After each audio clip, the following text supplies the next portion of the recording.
Hey everybody, my name is Mark, and today I'd like to talk to you about my Spyderco Military 2.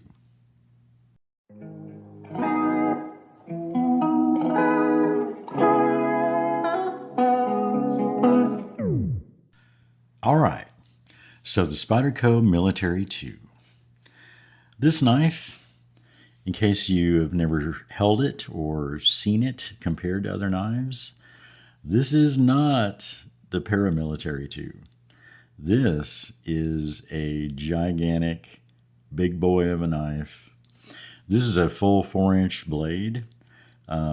It was made here on Earth, even though it looks like it might have been made somewhere else. The blade steel on these were, let me get that, S30V. The overall length of this knife is 9.5 inches. So, yeah, it's giant. How big? Let's just say that when Spyderco's marketing team were putting the materials together for this release, they had to use aerial photos. That's how big this knife is. So it does have all the hallmarks of, a very nice Spyderco knife. It's got that, familiar blade shape. Everything about it is kind of the same. These are full nested liners. And this is, the Military 2, and so it's a compression lock. The Military 1 was all these same dimensions, but it actually had just a conventional bottom liner lock. And I kind of wish that this one was that knife because I prefer that. Compression locks are okay, but I much prefer just a conventional liner lock.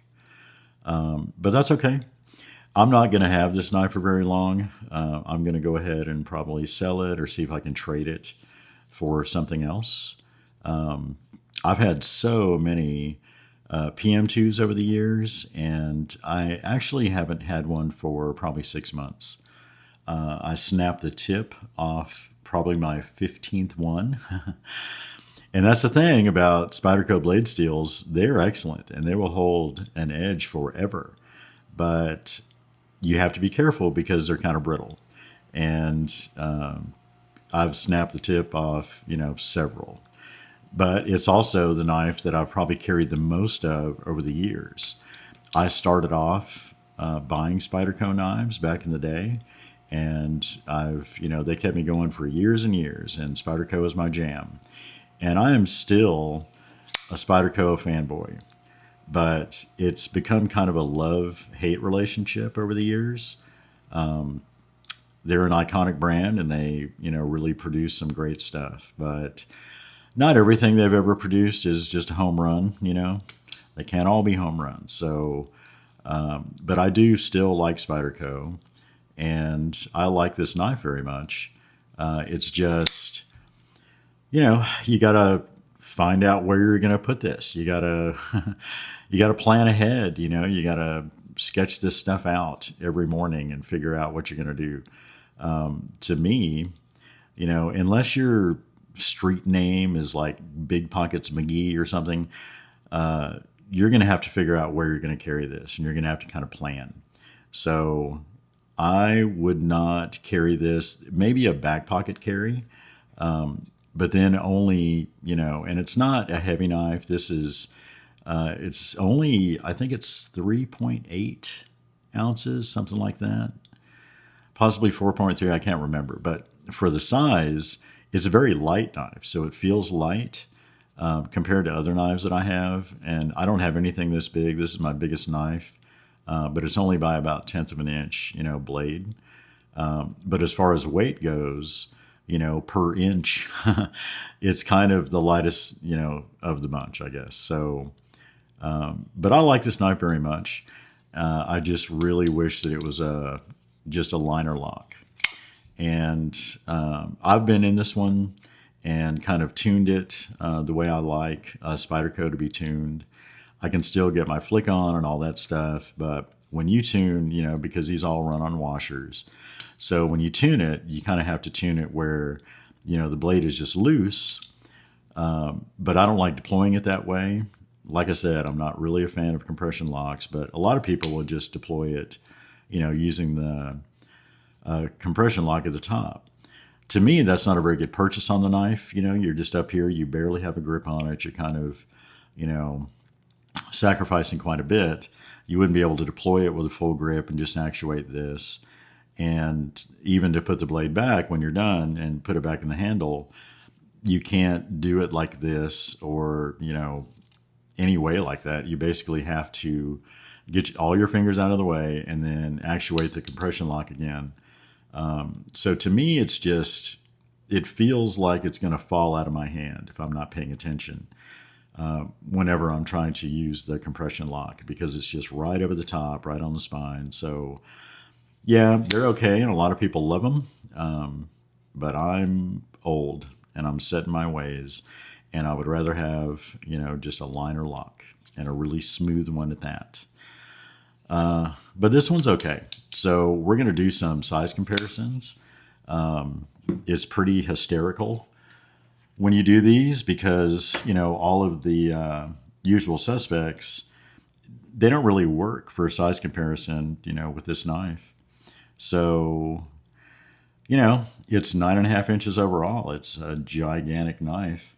And even compared to other large Spydercos, if I line up, at the pivot, that's a Payson. And, I thought that this was a really big Spyderco knife. And I guess, comparatively it is. But, then Military 2 came to town and kind of blew everybody out of the water. But that is the Payson. And this is a Para 3, and that's just adorable, right? So it's not even close. Up until I got the Military 2, this was actually my largest knife. And it still outweighs it by a bunch. This knife is almost twice as much as the Military 2, but the blade is like 1/10 of an inch shorter. And it's kind of hard to see, the way this camera angle is and everything else, but just trust me. This is listed as 3.9-inch blade, and this is 4. So it is a little bit smaller, but overall it's a little bit smaller too. So yeah, the Military 2 is a gigantic knife. If I was going to carry this knife, like I said, I wouldn't carry it in my pocket. It would have to be, preferably if I was wearing a chest rig and I had some molly webbing, I could maybe hook it there, but it wouldn't be like, if I was basically dressed for social engagements like that, wearing a chest rig, my primary knife would be a fixed blade, But if I just had to have a little folder on me somewhere, I'd probably just snap it in my chest rig or, carry it in one of my, not a dump pouch, but, somewhere, lots of pockets to stick stuff in. So yeah, that is the Military 2. And it is a very nice knife. It's very smooth and everything about it is great. It's just like they sized it up 25%, above most other offerings that they have. And, while it's pretty cool, it's just a hellacious carry. And it's not something that I'd want to carry every day. And I'm not sure this wouldn't, if it's not an EDC, then the use case, I'm not sure what it would be. But it is cool to have. And, if it was a collector's item, which I guess at this point it probably is, if I had 100 Spydercos, I would definitely keep this and just have it in my stable of Spydercos.